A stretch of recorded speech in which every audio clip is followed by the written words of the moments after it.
membagi siswa-siswinya menjadi sebuah kelompok di dalam proses pembelajarannya. Ini akan menjadi seru sekali ketika seorang guru mampu membuat kelompok sesuai dengan keinginan siswa-siswinya, yakni kelompok yang merata, bisa menghidupkan suasana pembelajaran active learning. Maka penunjukan kelompok inilah penting bagi seorang guru di dalam proses group investigation sebagai strategi pembelajaran Al-Quran dan hadis.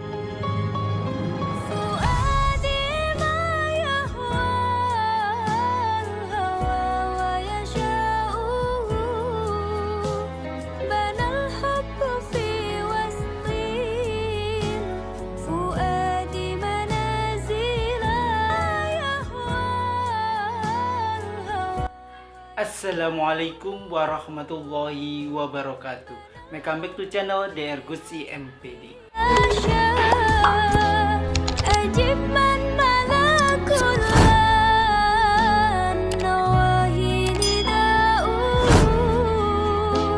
Mahasiswa, mahasiswi, sobat-sobat di channel yang dirahmati oleh Allah Subhanahu wa Ta'ala.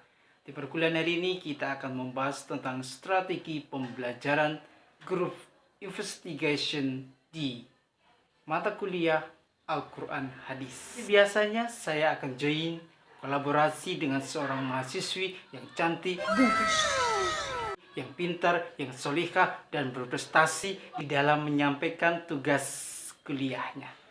Assalamualaikum warahmatullahi wabarakatuh. Sebelumnya perkenalkan, nama saya Siti Musyafaroh. Itu tetap di channel kesayangan Anda untuk mendapatkan informasi-informasi tentang strategi pembelajaran Al-Quran Hadis. Dan jika punya rezeki lebih, silahkan membeli buku saya.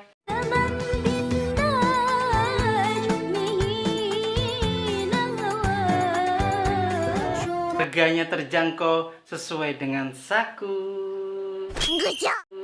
Linknya ada di deskripsi untuk mempertajam pengetahuan strategi bagi seorang guru, yakni guru Al-Quran Hadis di sekolah-sekolah madrasah maupun di sekolah-sekolah umum, bisa menjadi sebuah pijakan. Langsung kita ke materi, cek this.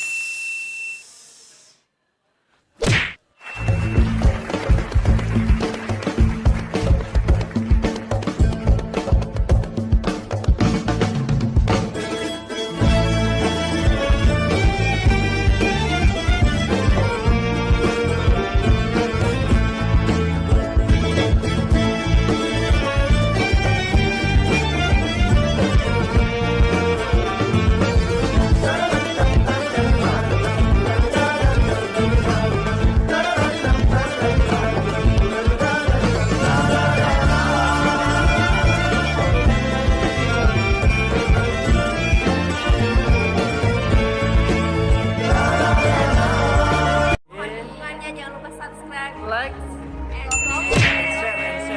jangan lupa share juga ya.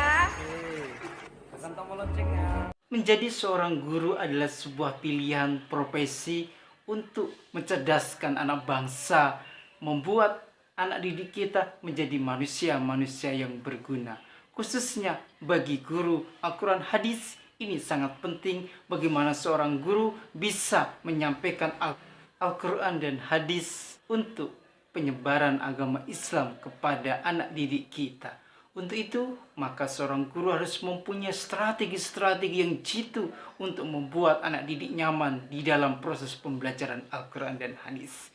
Pada kesempatan ini, kita akan membedah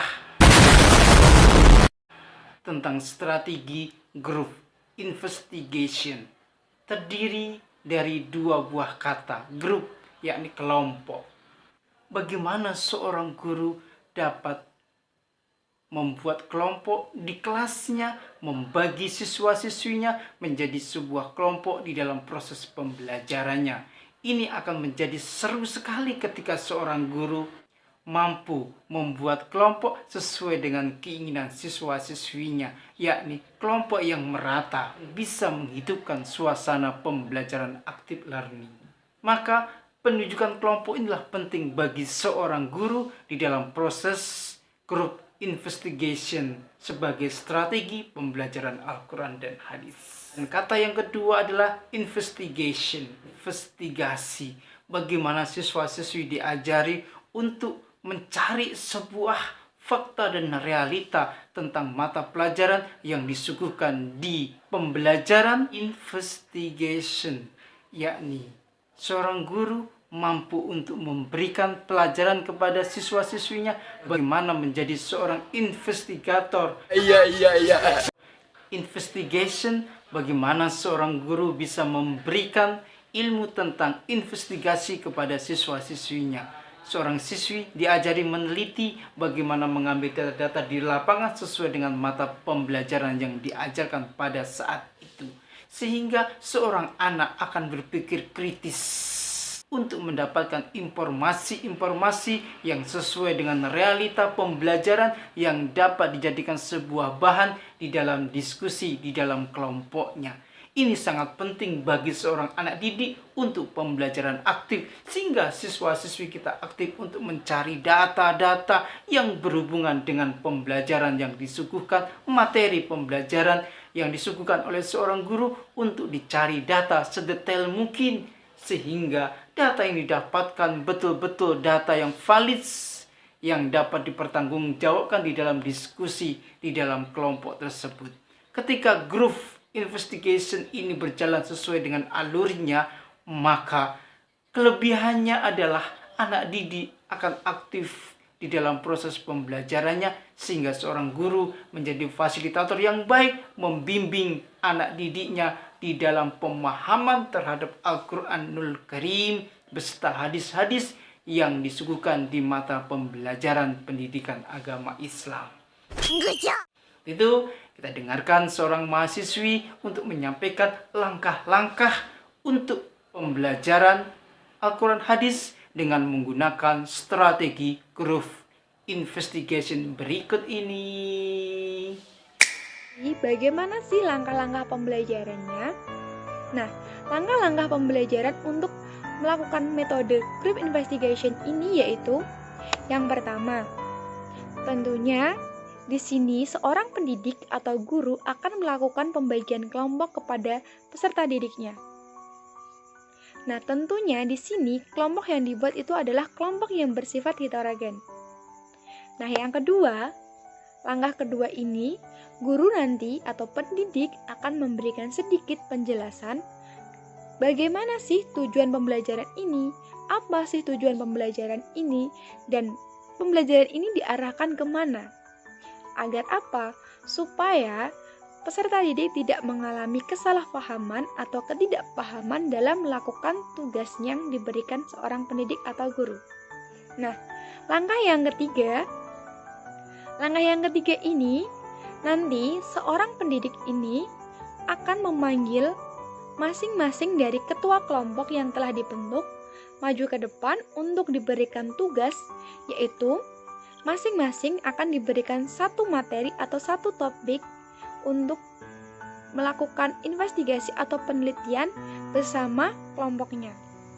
Langkah pembelajaran yang keempat yaitu ketua kelompok menyampaikan kepada kelompoknya atau kepada anggota kelompoknya dan membahas topik yang telah diberikan seorang guru atau pendidik secara kooperatif agar menemukan hasil investigasi atau hasil penelitian yang baik. Nah, yang kelima, setelah melakukan diskusi bersama atau melakukan investigasi atau penelitian bersama kelompok, juru bicara pada kelompok tersebut akan maju ke depan kelas dan mempresentasikan hasil diskusinya. Nah, langkah yang terakhir yaitu langkah yang keenam, peserta didik dan seorang pendidik ataupun guru melakukan kolaborasi, yaitu memberikan tanggapan atau pendapat serta menyimpulkan hasil diskusi tersebut. Nah, itulah metode group investigation dalam model pembelajaran active learning. Teman-teman juga perlu mengetahui kelebihan yang ada pada metode group investigation itu apa. Nah, di antaranya yaitu yang pertama, peserta didik di sini akan lebih berperan aktif dan komunikatif. Yang kedua, peserta didik akan lebih merasa terdorong untuk saling melakukan interaksi di antara peserta didik lainnya, yang mana tentunya dalam kelompok. Dan yang terakhir, peserta didik juga akan lebih mampu untuk mengembangkan kemampuannya dalam komunikasi yang kondusif dan dapat menumbuhkan motivasi diri dalam peserta didik itu sendiri untuk belajar aktif. A few moments later. Mahasiswa-mahasiswi sobat-sobat di channel yang dirahmati oleh Allah Subhanahu wa Ta'ala. Kelihatannya gampang ketika kita mempraktikkan group investigation untuk pembelajaran Al-Quran dan hadis. Akan tetapi perlu langkah-langkah yang konkret di dalam menyampaikan kepada anak didik kita sehingga dapat dipahami dan dimengerti di dalam proses strategi pembelajaran. Demikian perkuliahan hari ini, semoga berkah dan manfaat. Apabila ada yang kurang mohon dimaafkan. Apabila ada pertanyaan, kita diskusi di kolom komentar.